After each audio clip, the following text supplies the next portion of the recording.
سڵاتان لەبێت بینەرانی خۆشەویستی تلڤیزیۆنی کۆمەڵام کاتەوە هەموو کاتێکی ژیانتان باش.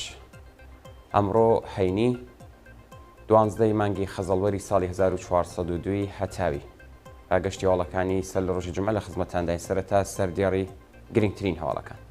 کۆبوونەوەی خانانشینکراوانی کشوەری لە ئیلام، بەڕێوەچوونی ساڵوەگەری گیانبەختکردنی نەسیم سدقی لە شایندێش، برینداربوونی نۆ کۆڵبەر لە سنووری نەوسود، دەست بەسەرکردنی دوو هاوڵاتی لە شارەکانی سەقز و جوانڕۆ، بردومانی گوندەکانی دەوروبەری قامیشلو لەلایەن تورکیا، گواستنەوەی دوو بەندکراو بۆ زیندانی ئەڤین، خۆپیشاندانی بەرینی خەڵکی پاریس دژ بە دەوڵەتی ئیسرائیل.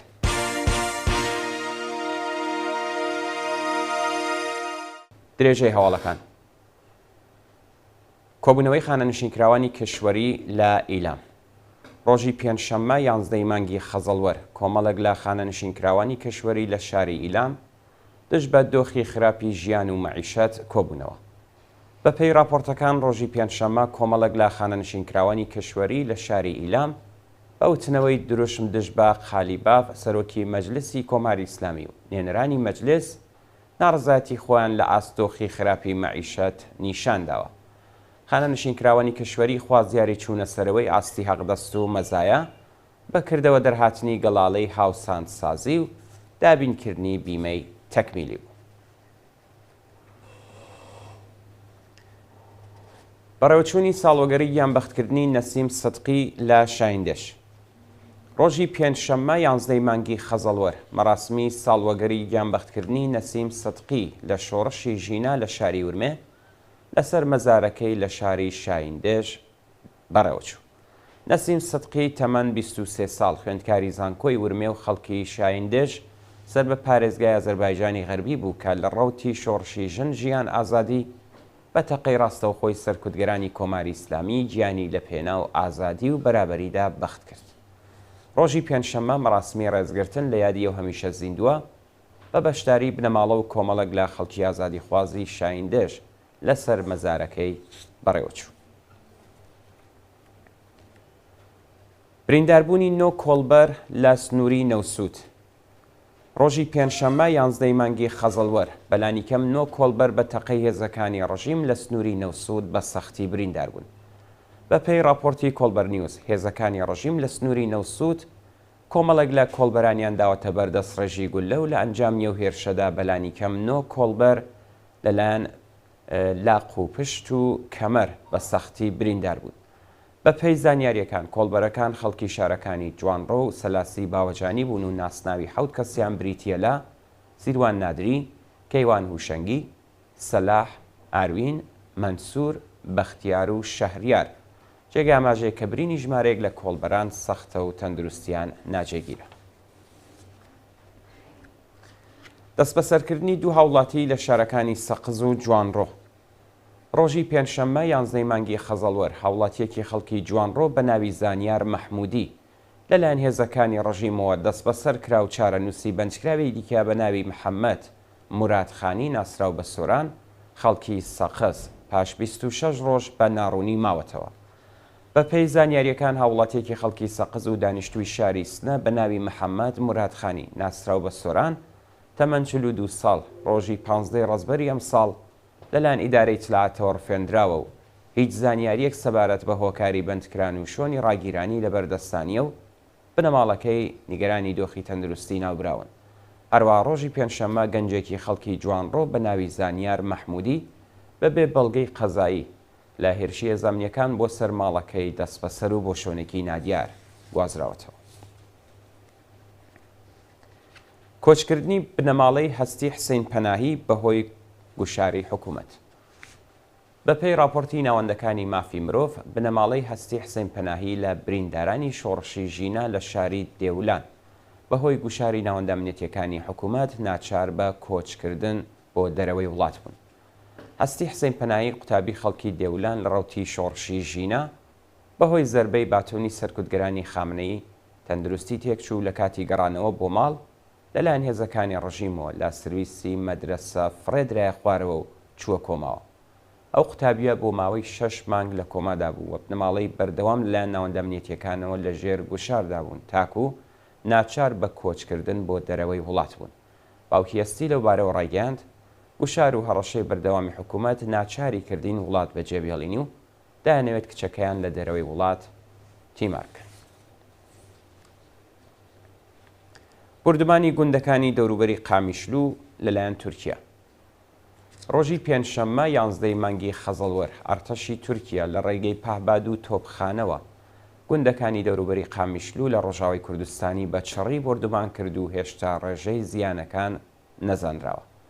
بە پێی راپۆرتی خۆبەڕێبەری ڕۆژاوە ئەرتەشی تورکیا گوندەکانی تەلعەباس، سوریانی، تەلخاتون و شارۆچکەی تەربەسپی لە ڕێگەی درۆن و تۆپخانەوە بە چڕی بردومان کردووە و زیانێکی زۆری مادی بە کەشاوەرزان و ئاژەڵداران گەیاندووە بەڵام هێشتا زانیاریەک لەسەر زیانە گیانیەکانی ئەو هێرشە لەبەردەستانیە. هێرشی هێزەکانی ڕەژیم بۆ سەر ماڵی هاوڵاتیان لە ناوچەی تالش. ڕۆژی چوارشەممە 10 مانگی خەزەڵوەر هێزەکانی ڕەژیم خانووی هاوڵاتیان لە ناوچەی یەیلاخی کرمون لە شارستانی تالش ڕووخاند و هێرشیان کردە سەر خەڵکی ناڕازی. بە پێی راپۆرتەکان دانیشتوانی یەیلاخی کرمون لە ناوچەی ئەسالم لە شارستانی تالش سەر بە پارێزگای گیلان بە سازکردنی زنجیرەی ئینسانی بەرگریان لە خۆیان کردووە بەڵام هێزە ئینتزامیەکان بە شێوەیەکی وەحشیانە هێرشیان کردووەتە سەریان و خەڵکیان داوەتە بەرلێدان و ئەشکەنجە. شانی باسەکە یەیلاخی کرمون لە کۆنەوە شوێنی نیشتەجێبوونی ئاژەڵدارانی تالش بووە و خانووەکان دارینە و لە کەرەستەی سروشتی سازکراوە. ڕووخاندنی خانووەکانی ئەسالم لە حاڵێکدایە کە حکوومەت لە بەرامبەر دروستکردنی ویلا و شارۆچکە لە شالیزار و جەنگەڵەکان ڕێگری ناکات و زەمینی خەڵک پاش داگیرکردن ڕادستی بەکرەی گیراوانی خۆی دەکات. ڕێزگرتن لە یادی سپێر ئەعزەمی لە شاری کەرەج. ڕۆژی پێنجشەممە 11 مانگی خەزەڵوەر مەراسمی ساڵوەگەری گیانبەختکردنی سپێر ئەعزەمی لەسەر مەزاری لە شاری کەرەج بەڕێوەچوو. ڕۆژی ڕابردوو بنەماڵە و کۆمەڵێک لە خەڵکی ئازادی خوازی کەرەج هاوکات لەگەڵ ساڵڕۆژی گیانبەختکردنی سپێر ئەعزەمی لە ڕەوتی شۆڕشی ژینە لەسەر مەزارەکەی کۆبوونەوە و ڕای ڕێزگرتن لە یاد و بیرەوەریەکانی پەیمانیان لەگەڵ ئاواتەکانی نوێکردەوە. بەڕێوەچوونی جەلەسەی دادگاییکردنی موحسن عومرانی لە بوشێر.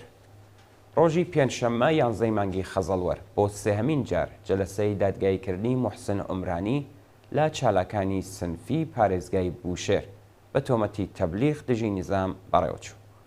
موحسن عومرانی لە چالاکانی خۆشناوی فەرەنگیانی پارێزگای بوشێر پێشتر لەلایەن دەستگای قەزایی ڕژیمەوە بە 2 ساڵ زیندانی تەعزیری و زەوتکردنی بەشێک لە کەلوپەلەکانی لە پەروەندەیەکدا مەحکوم و لە پەروەندەیەکی دیکەدا بە 3 مانگ زیندان و 35 زەربە شەلاق مەحکوم کرابوو.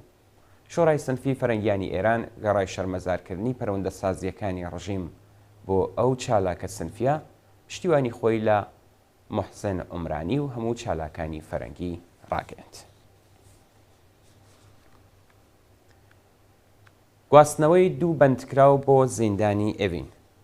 ڕۆژی پێنجشەممە 11 خەزەڵوەر 2 بەندکراو بەناوەکانی دانیال ئەقیلی و سیاماک مەسیحیپور بۆ زیندانی ئێڤین گواسترانەوە.